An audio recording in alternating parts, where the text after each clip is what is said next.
Good morning students, कैसे हैं आप सब। आजकल बहुत ही ज़्यादा प्रेशर में फील कर रहे होंगे अपने आप को, क्योंकि स्कूल तो जाना होता नहीं, कॉलेज जाना होता नहीं, लेकिन पढ़ाई घर पे ही करनी पड़ती है और एक तरह से आपका घर ही आपका स्कूल या कॉलेज बन गया है।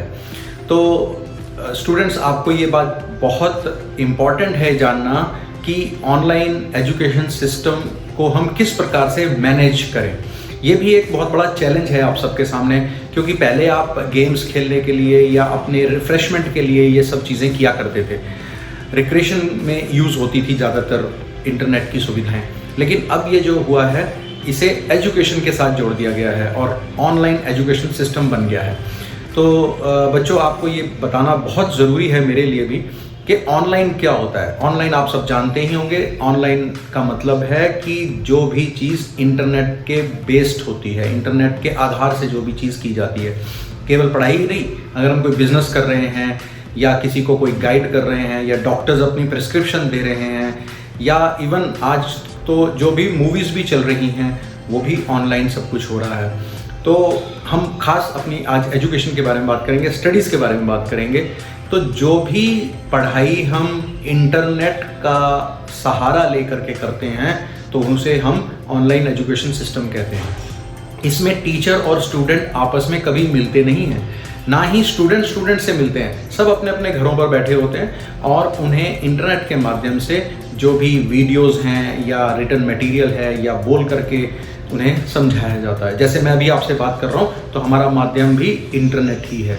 तो इस तरीके से आपका जो एक फिजिकल क्लासरूम है वो नहीं होता, एक वर्चुअल क्लासरूम बन जाता है। तो ये हमें समझने की बहुत ज़रूरत है आज हमें ये जानने की कि ये ऑनलाइन एजुकेशन सिस्टम के कुछ एलिमेंट्स होते हैं, वो कौन कौन से हैं। तो अगर आप ध्यान दें, मोटा मोटा अगर आप समझने की कोशिश करें तो आपको किस किस चीज़ की ज़रूरत पड़ती है जब आप ऑनलाइन जा कर के पढ़ाई करते हैं, तो आपके जहन में बहुत सारी चीज़ें आएंगी। अगर हम उसको सेग्रीगेट करके अलग अलग रखें तो मेरे विचार से ये 3 चीज़ें बनती हैं। सबसे पहले आपके सामने होना चाहिए आपका बिहेवियर। बिहेवियर से मेरा तात्पर्य है आपका व्यवहार, आपका आचरण, आपका एटीट्यूड टुवर्ड्स पढ़ाई, attitude towards your education system. ये बहुत ज़रूरी है कि आप पढ़ना चाहते भी हैं या नहीं। एक तरफ से टीचर पढ़ाई जा रहा है, वो आपको समझाया जा रहा है, वीडियोस भेजे जा रहा है, मेहनत कर रहा है, आप पढ़ना चाहते हैं या नहीं, ये बहुत ज़रूरी है। तो ये हमारा बिहेवियरल एस्पेक्ट आता है। उसके बाद हैं आपके रिसोर्सेज। ये भी बहुत ज़रूरी है, एक एलिमेंट है इस ऑनलाइन एजुकेशन सिस्टम का कि किन किन साधनों की आपको ज़रूरत पड़ने वाली है। अगर आप एक लिस्ट बनाएं तो ज़रूर वो साधन भी आपके सामने आ जाएंगे। और last but not the least, सबसे इम्पॉर्टेंट टाइम, यानी टाइम भी एक बहुत बड़ा एलिमेंट है कि आप अपने टाइम को किस प्रकार से व्यवस्थित करते हैं, किस प्रकार से अरेंज करते हैं। तो आइए हम इन तीनों एस्पेक्ट्स को अलग अलग समझने की कोशिश करते हैं। तो सबसे पहले हम चलते हैं अपने इस बिहेवियरल एस्पेक्ट के ऊपर, यानी जो आपका आचरण है और जो आपका व्यवहार है वो कैसा होना चाहिए। तो सबसे पहले बच्चों, ध्यान देने वाली बात है कि टीचर जो आपका गुरु है वो कितनी मेहनत से आपके लिए चीज़ें तैयार करता है। सोचिए कि आपको पढ़ने में इतनी दिक्कत हो रही है तो वो रात रात को बैठ करके आपके लिए तैयारी करता है और आपके लिए सारा मटेरियल इकट्ठा करके आप तक पहुंचाता है, जबकि आप अपने घर में बैठे हुए हैं, अपने कंफर्टेबल पोजीशन में हैं। तो उसके प्रति आपके मन में बहुत श्रद्धा, रिस्पेक्ट का भाव होना चाहिए। अगर आपके मन में उसके लिए रिस्पेक्ट नहीं है तो आपको शायद जो चीज़ें जितनी प्राप्त होनी चाहिए वो नहीं हो पाएंगी। और मैंने एक चीज़ देखी है कि कई बार टीचर अपनी तैयारी के साथ में खड़ा होता है और वो स्टार्ट कर चुका होता है अपनी क्लास, लेकिन बच्चे बाद में ज्वाइन करते हैं या बाद में पहुंचते हैं। स्कूल्स में ऐसा कम होता है, कॉलेजेस में कभी कभी ऐसा हो जाता है कि लेक्चरर अपना दे रहा होता है भाषण और पीछे से बच्चे ज्वाइन करते हैं। स्कूल्स में ऐसा नहीं होता। अब यहाँ पे पॉसिबिलिटी पूरी है कि 9 बजे का टाइम है और आप 9 बजे ना पहुँच करके चलो कोई बात नहीं 5 मिनट बाद चले जाएंगे, तो घर में बैठे हैं, आपने कहीं जाना भी नहीं है, तो फिर पंक्चुअलिटी को फॉलो करना बहुत ज़रूरी है। तो अगर आप पंक्चुअल हैं, टीचर के आने से पहले आप रेडी हैं तो टाइम भी बचेगा और उसको पढ़ाने में भी बहुत मज़ा आएगा। दूसरा जो बहुत बड़ा इम्पॉर्टेंट एस्पेक्ट है जो कि कहीं ना कहीं कमी मेरे को नज़र आती है वो है आपके जनरल टर्नआउट में और ग्रूमिंग में। बच्चों, टर्नआउट का मतलब क्या होता है कि जैसे आपकी ड्रेसिंग सेंस होती है, जैसे आप स्कूल जाते हैं तो यूनिफॉर्म पहन के जाते हैं, या इवन कॉलेज भी जाते हैं तो अच्छे कपड़े पहन करके जाते हैं। तो इसको बोलते हैं कि आप अपने आप को टर्नआउट कैसा रखते हैं और अपने आप को ग्रूम कैसे करते हैं। ग्रूमिंग का मतलब होता है सुबह नहाना धोना, ब्रश करना, जो भी आपके डेली रूटीन है उसको करने के बाद जैसा फ्रेश होकर के आप रेडी होकर के बाहर जाते हैं, स्कूल जाते हैं, काम पे जाते हैं, वैसे ही एक क्लासरूम में आने के लिए भी, वर्चुअल क्लासरूम में आने के लिए भी वैसे तैयार होना बहुत ज़रूरी है। यहाँ पर एक और बात बताना चाहूँगा कि जब हम बैठ तो गए, नहा भी लिए, धो भी लिए, सब कुछ, अच्छे कपड़े भी पहन लिए, लेकिन यदि आपका सिटिंग पोजीशन अच्छी नहीं है, पोस्चर आपका अच्छा नहीं है, ठीक नहीं है, आप लेट के या टेढ़े मेढ़े होकर के या टांग पे टांग चढ़ा करके बैठे हुए हैं, तो भी आपको जो इन्फॉर्मेशन जो आपके माइंड में जानी चाहिए वो उतनी नहीं जाएगी। इस बात का विशेष ध्यान रखना। थर्ड पॉइंट जो मैं आपको बताना चाहूँगा बच्चों, कि जब भी आप जैसे क्लास में बैठे हैं तो भी आपके हाथ में पेन या कॉपी होती है या कोई रजिस्टर होता है या बुक होती है, तो आप अपने नोट्स ज़रूर लेते हैं। तो यहाँ पर भी जब आपका कोई भी लेक्चर चल रहा है तो आपने नोट्स लेने हैं, और जब भी आपसे कोई क्वेश्चन पूछा जाए तो आपको इमीडिएटली रिस्पॉन्ड ज़रूर करना है। ये बताता है कि आप कितने अटेंटिव हैं। तो ये आपका एक पर्सनैलिटी का एक ज़रिया है जिसके थ्रू टीचर समझ सकता है आपको कि आप कितने स्मार्ट हैं, कितना आप गेन कर रहे हैं। तीसरा पॉइंट जो हमने अभी डिस्कस किया, इस पर फोकस ज़रूर करना बच्चों, नोट्स ज़रूर लेना, क्योंकि क्लास आप नेक्स्ट टाइम हो सकता है आपको ना मिले, इंटरनेट काम ना करे जब आपको ज़रूरत पड़ रही है, तो अगर आपके पास लिखा हुआ होगा तो आप कभी भी देख सकते हैं। नेक्स्ट जो पॉइंट है वो है फीडबैक का। बच्चों, जो हम अपनी प्रतिक्रिया देते हैं किसी के प्रति भी, जैसे अगर आपको चीज़ अच्छी लगी तो आप उसको ज़रूर लाइक करते हैं फेसबुक पे, व्हाट्सएप पे, जब आपको अच्छी लगती है तो आप थम्स अप का निशान लगाते हैं या लाइक करते हैं। तो इसी तरीके से अगर नहीं अच्छी लगती तो आप बता देते हैं कि जी ये मुझे अच्छा नहीं लगा। तो इसी तरीके से हमेशा अपनी लाइफ में भी ध्यान रखना कि फीडबैक देना एक कर्टसी होती है, एक शिष्टाचार होता है, ये हमें ज़रूर देना चाहिए। और लास्ट जो पॉइंट है वो है रिवाइज करना। जितनी भी पढ़ाई आपने पढ़ी है, जो भी आपने किया है, उसे एक बार दिन में ज़रूर जैसे ही वक्त मिले रिवाइज ज़रूर कर लें। ये आपकी सिंसियरिटी को बताता है कि आप अपने पढ़ाई के प्रति कितने सचेत हैं, कितने सिंसियर हैं। तो इसका मुझे पूरा विश्वास है कि आप ध्यान देंगे। जो दूसरा हमारा एस्पेक्ट है वो है रिसोर्सेज को मैनेज करना। जो आपके पास में सामान है, जो स्थूल सामान है, उसको आपने कैसे मैनेज करना है, वो वाला विषय है ये वाला। तो इसमें हम चलते हैं। सबसे पहली आवश्यकता जब आप ऑनलाइन क्लास कर रहे हैं तो वो होता है इंटरनेट डेटा की, यानी इंटरनेट आपके पास एक स्ट्रॉन्ग इंटरनेट होना चाहिए जहाँ पे अवेलेबिलिटी हो आपके घर में, वहाँ पर आपको बैठ करके क्लास करनी चाहिए और स्पीड उसकी ठीक ठाक हो। और दूसरी बात जो है, आपको ये पता होना चाहिए कि मुझे इतनी क्लास करने के लिए इतना डेटा चाहिए।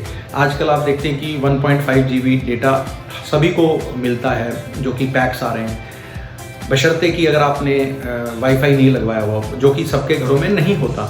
लेकिन आप अपने मोबाइल में जो 1.5 GB डेटा है उसको करते हैं और वो बहुत होता है, आप जानते हैं इस बात को, लेकिन उसको मैनेज करना बहुत ज़रूरी है। ऐसा नहीं सुबह एक क्लास अटेंड की और उसके बाद आप लग गए यूट्यूब पे कुछ ना कुछ देखने लग गए, तो आपका डाटा उड़ जाता है, आपको पता ही नहीं चलता। जब शाम की क्लास आएगी तो आपके पास कुछ डाटा नहीं होगा।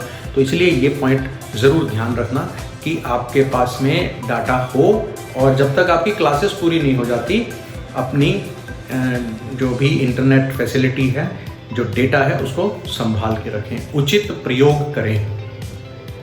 उसके बाद आता है बेटा कि जो लाइट की व्यवस्था है, लाइट बहुत अच्छी होनी चाहिए, क्योंकि ये सीधा सीधा आपके ब्रेन पे और आपकी आंखों पे असर करती है। अगर आपको लाइट अच्छी मिल रही है, पढ़ने में भी, दिखने में भी अच्छा रहेगा।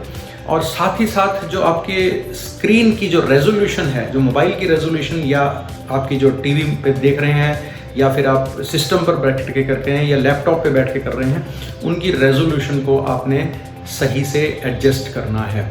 ये बहुत इंपॉर्टेंट है, नहीं तो आपके लिए आंखों के लिए प्रॉब्लम हो जाएगी। लगातार आपको क्लासेस करनी है। तीसरा जो हमारा पॉइंट है वो है स्पेस का। स्पेस मतलब जो स्थान आप नियुक्त करते हैं, जो लोकेशन आप नियुक्त करते हैं कि मैंने यहाँ बैठ करके ये पढ़ाई करनी है। जैसे हो सकता है कि आपके पास एक ही कमरा हो घर में, किसी बच्चे के पास ऐसा भी हो सकता है, तो उसमें क्या करें, उसमें आप अपनी लोकेशन को चेंज कर सकते हैं। जैसे एक बार अगर मान लो आपके पास टेबल कुर्सी नहीं भी है तो आप बेड पे बैठ के पढ़ रहे हैं, कोई बात नहीं, लेकिन उसमें पोस्चर ठीक करिए, चौकड़ी मार के आराम से क्रॉस लेग होकर के बैठिए, सीधी कमर रखिए और अपना सामने पढ़ाई करते रहिए। और जब एक क्लास खत्म हो तो वो चेंज कर लीजिए, जैसे क्लास चेंज हो अपनी लोकेशन भी चेंज कीजिए। आप नीचे बैठ सकते हैं, नीचे दरी बिछा करके भी बैठ सकते हैं, और इस तरीके से आप अपनी लोकेशन चेंज करेंगे तो आपको ज्ञान जो प्राप्त होगा बहुत अच्छा होगा, क्योंकि इसका सीधा सीधा जो ताल्लुक है वो आपके मेमोरी सिस्टम के साथ में है। बच्चों, मेमोरी जो टॉपिक है ये बहुत बड़ा टॉपिक है, लेकिन मैं आपको शॉर्ट में बता दूं कि जो भी मेमोरी रिसीव करती है और उसको रिटेन करती है, जो याद करने की शक्ति है, वो लोकेशन के साथ में एसोसिएटेड होती है। उदाहरण के तौर पे मैं आपको बताना चाहूँगा, जैसे आपको मालूम है कि आपके घर पे बेड कहाँ पड़ा है, आपके घर की रसोई कहाँ है, रसोई में फलानी चीज़ कहाँ पड़ी हुई है, या आपकी बुक्स कहाँ पड़ी हुई हैं, अगर वो आंखें बंद करके भी आप देखेंगे तो आपको पता चल जाएगा। मान लो कभी रात में अंधेरा है, आपको पता नहीं है कि कौन सी चीज़ कहाँ है, तो आप कंफ्यूज हो जाते हैं। लेकिन अगर आप अपने ही घर में हैं और आपको मालूम है कि इसका जो लाइट का स्विच है राइट साइड में है या लेफ्ट साइड में है, ऊपर है, नीचे है, तो आपके माइंड में वो पोजीशन हुई होती हैं, लोकेशन फीड होती है। इसी तरीके से अगर आप पढ़ाई भी उस लोकेशन के हिसाब से करते हैं तो आपको बहुत मदद मिलने वाली है। ट्राई करके देखना। अगर आप इंग्लिश की क्लास एक जगह बैठ के कर रहे हैं, केमिस्ट्री की क्लास अलग कर रहे हैं, फिजिक्स की अलग, मैथ की अलग, तो आपको उसको रिटेन करने में बहुत फ़ायदा होगा। ट्राई ज़रूर करना। उसके बाद है गैजेट्स। जो इलेक्ट्रॉनिक गैजेट्स का हम इस्तेमाल कर रहे हैं बच्चों, वो बहुत लिमिटेड वाले इस्तेमाल करें, रीज़नेबल इस्तेमाल करें। ज़रूरी नहीं है कि आपने बहुत ज़्यादा पैसे खर्च करके ही कोई काम करना है। मिनिमम जो हो, माँ बाप के ऊपर प्रेशर मत डालिए, जो अवेलेबल हो सकता है उसे कीजिए। और साथ ही साथ एक रिक्वेस्ट है मेरी कि हो सके तो बड़ी स्क्रीन पे देखने की कोशिश करें। टीवी पे भी बहुत सारे प्रोग्राम आ रहे हैं, एजुसेट है जिसका आप प्रयोग कर सकते हैं। तो ये हमारा है रिसोर्स को कैसे मैनेज किया जा सकता है। और लास्ट पॉइंट, जैसा कि मैंने बताया था कि टाइम को कैसे मैनेज करना है। 24 घंटे हैं बच्चों सभी के पास में। उन 24 घंटों में खुशखबरी ये है कि 8 घंटे मैं आपको देता हूँ सो जाने के लिए, और बाकी बचे 16 घंटे। तो 16 घंटों को 8-8 घंटों के 2 स्लॉट में डिवाइड करना है। 8 घंटे में आप जनरल एक्टिविटीज़ कर सकते हैं, जिसमें आपकी एक्सरसाइज आ गई, घर के कुछ काम आ गए, कुछ क्रिएटिव वर्क, कुछ आपकी हॉबीज़ हैं, म्यूज़िक, डांस, जो भी आप करना चाहें उन 8 घंटों में करेंगे। और जो बचे हुए 8 घंटे हैं उसमें आपको थॉरो स्टडीज़ करनी है। तो केवल 8 घंटे पढ़ाई करनी है आज के इस समय में, जबकि आप देख रहे हैं कि हमारे पास में इंटरनेट के ऊपर हमने पढ़ना है, मोबाइल के ऊपर देखना है, लाइट नहीं है, जगह भी इनकन्वीनियंट है। तो ऐसे माहौल में 8 घंटे अगर आप पढ़ रहे हैं तो आप बहुत अच्छा काम कर रहे हैं। और उस 8 घंटे के अंदर भी हर घंटे आपको ब्रेक लेना बहुत अनिवार्य है। तो इन बातों का ज़रूर ध्यान रखना कि कुछ भी हो 1 घंटे के बाद आपको ब्रेक लेना ही है। हाँ, थोड़ा बहुत ऊपर नीचे हो सकता है, ये नहीं कि क्लास चल रही है और अभी 2 मिनट ख़त्म होने वाली है, आप नहीं वेट करेंगे, वेट कर सकते हैं, 2-4 मिनट ऊपर नीचे हों। कहने का मतलब कि आपने लगातार कंप्यूटर, मोबाइल के सामने नहीं बैठना है। आप बाहर आइए, 1 घंटे बाद पानी पीजिए, फ्रेश हो जाइए, ऑक्सीजन में जाइए, लंबी सांस लीजिए, आँखों से इधर उधर लेफ्ट राइट देखिए, थोड़ा ग्रीनरी को देखिए, ताकि आपकी फिज़िकल जो अलर्टनेस है, फिज़िकल फिटनेस है, वो बरकरार रह सके। अगर आपके मन में कोई भी क्वेश्चन है तो आप नीचे कमेंट बॉक्स पे लिख सकते हैं, ज़रूर उसका उत्तर दिया जाएगा। आशा है कि आपको ये चीज़ें पसंद आएंगी और आप इसको इम्प्लीमेंट ज़रूर करेंगे अपनी लाइफ में। Thank you. जय हिंद।